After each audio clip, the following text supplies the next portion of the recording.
Australia education fair 2023 10కి పైగా యూనివర్సిటీల కలయిక 50% వరకు స్కాలర్షిప్లు స్టడీ తర్వాత 6 ఏళ్ల వరకు వర్క్ వీసా అత్యధిక visa success rate 15th April IBY overseas SR Nagar phone number 9105491054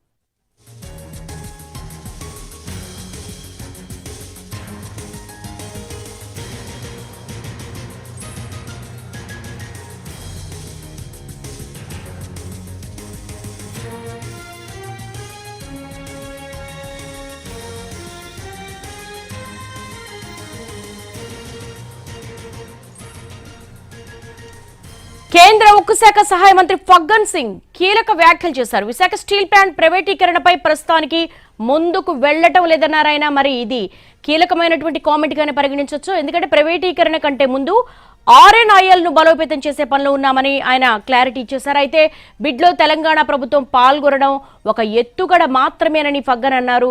so ఇప్పుడు తెలంగాణ ప్రభుత్వం బిడ్ దాఖలు చేయడానికి సింగరేణి కాలేజ్ కి సంబంధించిన డైరెక్టర్స్ GMలతో సహా ఒక బృందాన్ని అధ్యయనానికి పంపింది. అలాగే బిడ్ వేసేందుకు సంసిద్ధత వ్యక్తం చేసింది. ఈ నేపథ్యంలో ఉక్కు శాఖ మంత్రి కీలకమైన వ్యాఖ్యలు చేశారు. విశాఖ స్టీల్ ప్లాంట్ కి సంబంధించి ప్రైవేటీకరణపై కేంద్రం వెనకడుగు వేసినట్టుగానే భావించవచ్చు. ఈ పరిణామం చాలా కీలకమైన పరిణామంగానే భావించారు. ప్రస్తుతానికైతే ప్రైవేటీకరణ దిశగా ఆలోచన చేయటం లేదని కేంద్ర ఉక్కు మంత్రి అయితే క్లారిటీ ఇచ్చారు.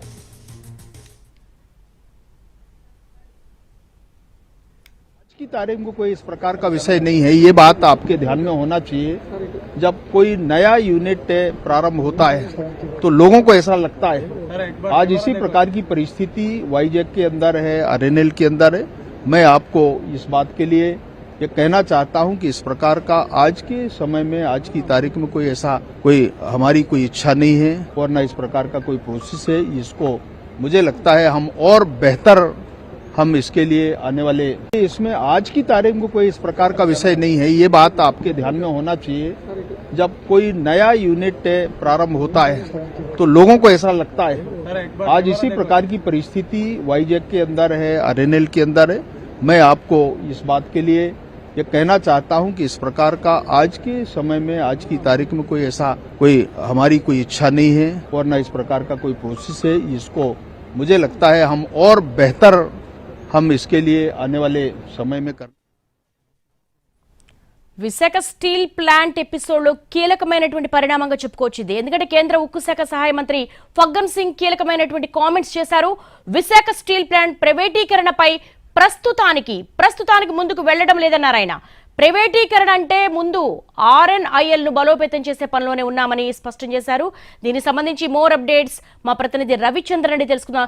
రవిచంద్ర, కేంద్రం వెనక్కు తగ్గినట్టుగా భావించవచ్చా, లేకపోతే తెలంగాణ ప్రభుత్వం బిడ్ లో పాల్గొంటోంది కాబట్టి ఒక వ్యూహాత్మకంగా వ్యవహరిస్తోంది అనుకోవచ్చా? అయితే కీలకమైన పరిణామం విశాఖపట్నం స్టీల్ ప్లాంట్ మనుగడ ప్రశ్నార్థకంగా పడుతుందని ఆందోళనలు జరుగుతున్నాయి. 780 రోజులకు పైగా పోరాటం జరుగుతున్న తరుణంలో కేంద్రం ఈ రోజు విశాఖపట్నం వేదికగా ఒక కీలకమైన ప్రకటన చేసింది. ఆ శాఖ మంత్రి ఫగ్గన్ సింగ్ కులస్తే చేసిన ఒక కీలక వ్యాఖ్య తర్వాత ఈ వ్యవహారం అంతా కూడా మరో కొత్త మలుపు తిరిగినట్టు చెప్పుకోవచ్చు. ఎందుకంటే డిజిన్వెస్ట్మెంట్ అనేది మా పాలసీ అని ప్రభుత్వం పదే చెప్తోంది. అందులో భాగంగానే విశాఖపట్నం స్టీల్ ప్లాంట్ను ప్రైవేటీకరణ దిశగా నడిపిస్తోంది. స్ట్రాటజిక్ సేల్ కానీ, లేకపోతే దానికి సంబంధించిన ట్రాన్సాక్షన్ అడ్వైజర్లు కానీ, లీగల్ అడ్వైజర్లు కానీ నియమించడం ఇటువంటి ప్రక్రియ అంతా జరిగిన తర్వాత ఈ రోజు ఏదైతే ఎక్స్ప్రెషన్ ఆఫ్ ఇంట్రెస్ట్లకు వస్తున్నారో ఈ టైంలో కేంద్ర ప్రభుత్వం మరో ప్రకటన చేసింది. ఖచ్చితంగా ఈ విశాఖపట్నం స్టీల్ ప్లాంట్ ప్రైవేటైజేషన్ మీద ఒక అడుగు కూడా ముందుకేయట్లేదు ఈ రోజుకున్న యథార్థ స్థితిని చూసినప్పుడు. అదే సమయంలో విశాఖపట్నం స్టీల్ ప్లాంట్కి కావాల్సిన మైన్స్ కానీ ఇతర బలోపేతం దిశగా చర్యలు తీసుకుంటున్నామనే మరో మాటను కూడా కేంద్ర సహాయ మంత్రి మాట్లాడారు. దీన్ని బట్టి ఏదైతే ఉక్కు కార్మిక సంఘాలు కానీ, ఉక్కు యాజమాన్యం కానీ మొదటి నుంచి రిక్వెస్ట్ చేస్తుందో 5,000 కోట్ల రూపాయలు ప్రస్తుతం మూలధనం అవసరం అవుతుంది. అదే సమయంలో ఐరన్ ఓర్ కూడా కావాలి. ఇదంతా కూడా ప్రైవేటు మైన్స్ నుంచి తెచ్చుకోవాల్సి వస్తుంది కాబట్టి మాకు నిర్వహణ వ్యయం పెరిగిపోతుంది కనుక ఆదుకోమని పదే RNIL కేంద్రాన్ని కోరుతోంది. అందులో భాగంగానే ఈరోజు NMDCని కీలక భాగస్వామి చేసే అవకాశం కనిపిస్తోంది. మరికొద్ది సేపట్లోనే స్టీల్ ప్లాంట్ యాజమాన్యంతో పాటుగా కార్మిక సంఘాలతో కూడా కేంద్ర మంత్రి భేటీ కాబోతున్నారు. ఈ భేటీ తర్వాత మరింత స్పష్టత వచ్చే అవకాశం ఉంది. ఇప్పటికున్న సమాచారం ప్రకారం NMDC నుంచి మైన్స్ తీసుకొని ప్రస్తుతం స్టీల్ ప్లాంట్ ఎదుర్కొంటున్న గడ్డు పరిస్థితి నుంచి బయటపడేసే ప్రయత్నాన్ని కేంద్రం చేస్తోంది.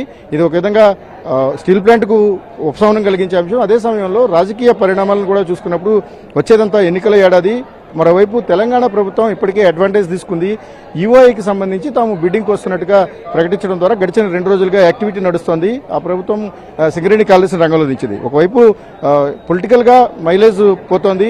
అదే సమయంలో ఆర్ఐఎన్ లాంటి దాదాపు 1,00,000 మంది కుటుంబాలు ఆధారపడిన ఒక పరిశ్రమను తెలుగు రాష్ట్రాల ప్రజలకు సంబంధించినంత వరకు దీన్ని సెంటిమెంట్ గా చూస్తున్న ఒక ఇండస్ట్రీని ప్రైవేటైజ్ చేయడం వలన వచ్చే ఇబ్బందులను సాధక పథకాలను కూడా రాజకీయ కోణంలో చూసిందనే ఆలోచన కూడా మనం చేయాల్సిన అవసరం ఉంటుంది. ఏదేమైనా విశాఖపట్నం స్టీల్ ప్లాంట్ ప్రైవేటీకరణ దిశగా ఈ రోజున్న పరిస్థితుల్లో అయితే ముందుకు వెళ్లడం లేదని కేంద్ర ప్రభుత్వం చెప్పింది.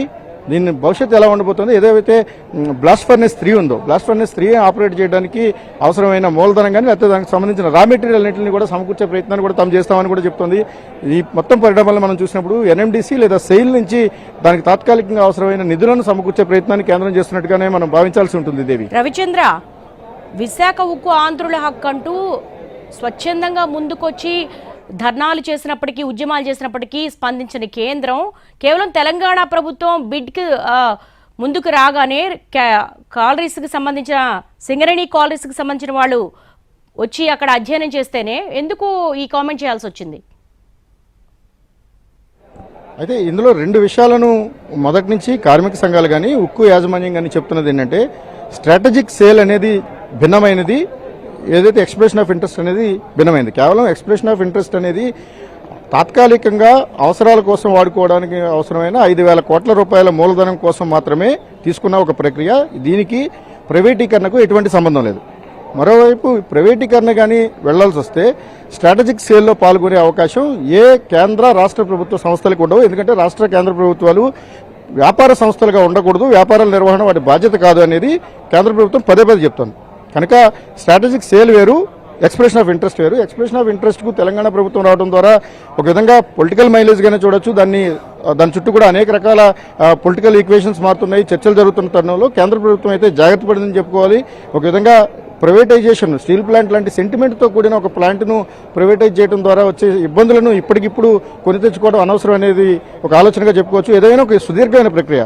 ప్రైవేటైజేషన్ అనేది కూడా ఒక రోజుకోనో ఒక సంవత్సరంలోనూ పూర్తయ్యేది కాదు. కాబట్టి ప్రస్తుతానికి ఆ వ్యవహారం నుంచి తప్పించుకునే ప్రయత్నంగానే మనం చూడొచ్చు. ఇది ఏదైనా ఒక కీలకమైన పరిణామం, ఒక కీలకమైన ఆలోచనగా కూడా మనం దీన్ని భావించవచ్చు. అదే సమయంలో విశాఖపట్నం స్టీల్ ప్లాంట్కి అవసరమైన ముడి సరుకును కూడా మేమే సమకూరుస్తామనే ఒక మాట, అది ఎన్ఎండిసి ద్వారా చేస్తారా, సెయిల్ ద్వారా చేస్తారా అనే దాని మీద స్పష్టత లేదు. కానీ ఓవరాల్గా ఒక ఆలోచన అయితే చేయడం అని మనం పాజిటివ్ థింకింగ్ అని చూడొచ్చు. విశాఖపట్నం స్టీల్ ప్లాంట్ ఉన్న బ్లాస్ట్ ఫర్నెస్ 3 కూడా ఫంక్షనింగ్లోకి వస్తే ఖచ్చితంగా ఇప్పుడు స్టీల్ ప్లాంట్కి ఏవైతే ఆర్థిక నష్టాలను కేంద్ర ప్రభుత్వం చెప్తుందో ఆ నష్టాల నుంచి గట్టెక్కుతామని కూడా పదే కార్మిక సంఘాలు చెప్తున్నాయి. కనుక ఖచ్చితంగా బ్లాస్ట్ ఫర్నెస్ 3ను ఓపెన్ చేసి ప్రస్తుతం ఉన్న విశాఖపట్నం స్టీల్ ప్లాంట్ నష్టాల నుంచి గట్టెక్కించడం ద్వారా తాత్కాలికంగా ఈ అంశానికి తెరదించే ప్రయత్నం కూడా ఉక్కు మంత్రిత్వ శాఖ చేస్తున్నట్టుగానే మనకు అర్థమవుతోంది. Devi, all right Ravichandra, thank you.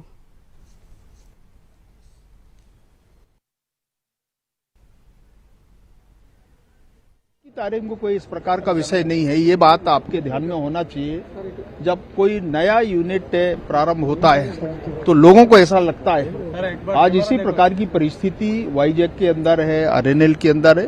मैं आपको इस बात के लिए ये कहना चाहता हूं कि इस प्रकार का आज के समय में, आज की तारीख में कोई ऐसा हमारी कोई इच्छा नहीं है और न इस प्रकार का कोई प्रोसेस है. इसको मुझे लगता है हम और बेहतर हम इसके लिए आने वाले समय में करने वाले हैं. आरएनएल के लिए जो संभावनाएं बन रही, माइनिंग का जो हमारे सामने प्रॉब्लम था वो भी हम उसको सॉर्ट आउट कर रहे हैं. मुझे लगता है ये अपने आप में आगे रन करें. देखिए, हमने कहा कि इस प्रकार के बहुत सारे अवसर आते हैं, कभी इस प्रकार की परिस्थिति बनती है, परंतु आज इस प्रकार का हमारा कोई विचार नहीं है. मैं इस बात को स्पष्ट करना चाहता हूं कि देखिए, आगे भविष्य में बहुत अच्छा आरएनएल के बारे में लोगों की एक विचारधारा बने. एक टारगेट है, उनने कहा है, मुझे अभी हमारे सीएमडी ने कहा, आज मैं बैठक करने वाला हूँ, उनका अपना एक विषय है, उन्होंने कहा है कि सपोर्ट करने के लिए और हम इसके लिए बात करेंगे आगे. इसमें आज की तारीख को कोई इस प्रकार का विषय नहीं है, ये बात आपके ध्यान में होना चाहिए. जब कोई नया यूनिट प्रारंभ होता है तो लोगों को ऐसा लगता है. आज इसी प्रकार की परिस्थिति वाईजैक के अंदर है, आरएनएल के अंदर है. मैं आपको इस बात के लिए ये कहना चाहता हूं कि इस प्रकार का आज के समय में, आज की तारीख में कोई ऐसा हमारी कोई इच्छा नहीं है और न इस प्रकार का कोई प्रोसेस है. इसको मुझे लगता है हम और बेहतर हम इसके लिए आने वाले समय में करने वाले हैं. आरएनएल के लिए जो संभावनाएं बन रही, माइनिंग का जो हमारे सामने प्रॉब्लम था